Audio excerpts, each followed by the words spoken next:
Welcome back to Good Morning LaLa. And we have Mommy Millionaire. We have, I love that, Cayla Craft. How are you, gorgeous? Hi, I'm good. I Thanks love for your having dress. me. The color is so beautiful.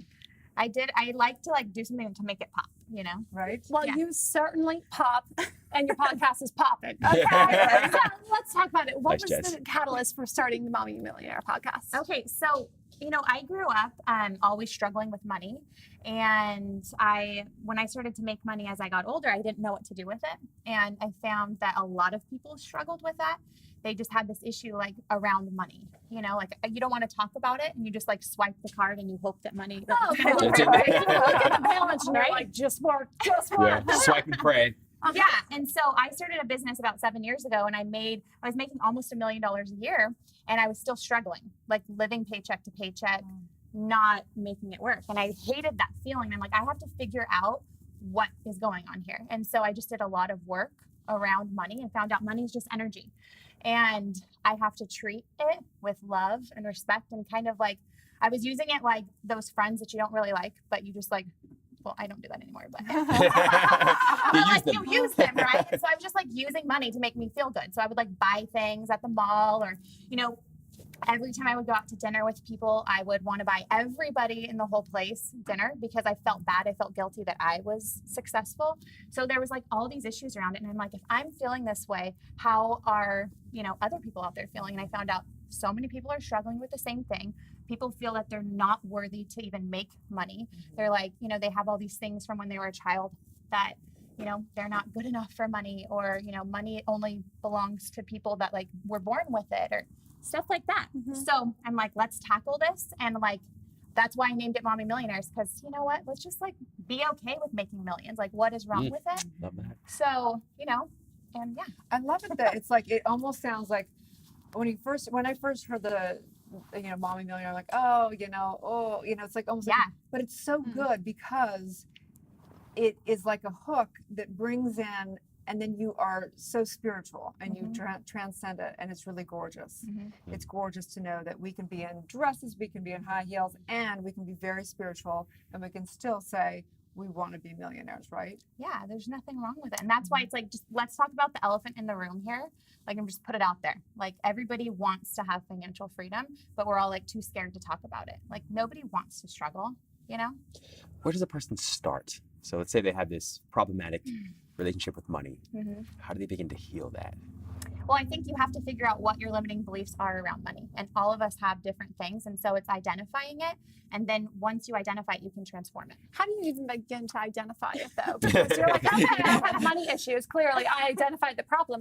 But how do you really identify the root of the problem? What work do you need to do to correct that? So I worked with a coach, and he did some weird test. It's not weird. It's amazing. Some testing that found out when I was 4 years old that I had all these issues with feeling like I was nothing. And so I was always trying to prove myself. And so that's why I would buy things. And so that was a limiting belief that I had. So I feel if you can't correctly think back into your life and think about, oh, it happened when I was 5 years old. I heard my mom say that money doesn't grow on trees, and most people can't do that. And so working with a coach that can help you with stuff like that really helped me. It changed my whole life. So where's the distinction? Obviously, there's subconscious work, and we know that. We're clear. We have the whole show. We talked about. We know we need to do subconscious work around whether it be money, relationship, whatever. But then there's the skill set. There's skill sets of knowing how to buy assets, how to manage assets. How much do you go into that in your podcast versus how much? So I always like to say, bring on the experts and that know what they're talking about. And I'm always about talking about bringing on a good team. And I would say I'm always, go with your gut, because I've felt I've hired people in the past, and I've kind of felt deep down, oh, maybe this isn't a good choice. But, my friend said that he really helped her. And then I worked with them and then lose $100,000 or whatever, because it was just, and I knew in my gut.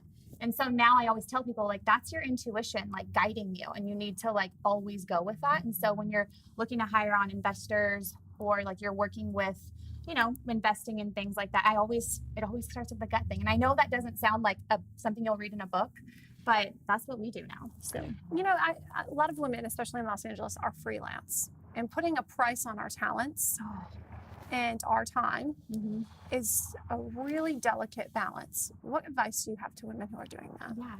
I feel like this is such a good question because I'm working with a group of clients right now that are trying to price their services.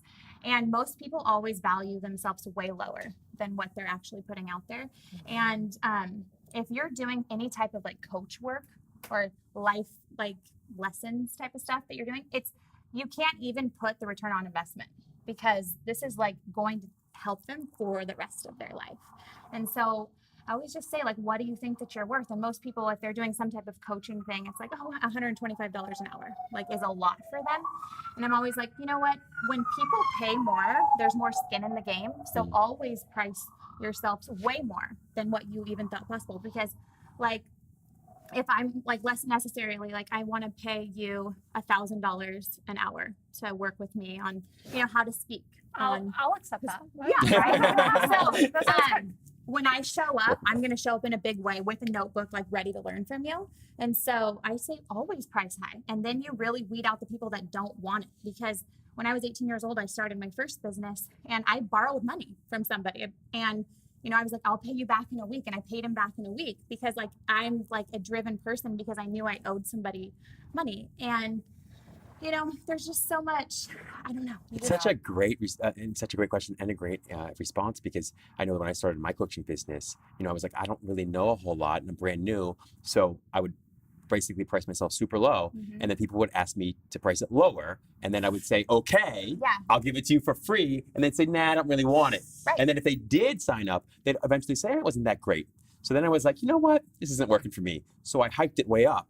And all of a sudden, more people were signing up and more people were sort of deeply satisfied with the coaching they got. And that's just been the case over and over again. So and if you hear about, like, there's this biomap that I want right now. It's like $1,700, okay? And then there's one that's $1,300. Well, I want, like, there's just this thing we have in our minds where I'm like, well, I want the $1,700 one because what am I going to miss out on if that one's $1,300? So there's something that happens when you devalue your services. Such a great point because we do, particularly in the States, we confound price with value. We assume that the higher the price, the higher the value, the more value. So I love that. What a great point. So true. And essentially also working with people that, we have men clients will reach out and they want a service and they'll ask right away for the money versus women will give you the free service forever until they ask for the money. And it's such a fascinating thing how women, we somehow have a block with money collectively. It's a collective female thing going on. And so I just want to say thank you for all your work because it is our time to rise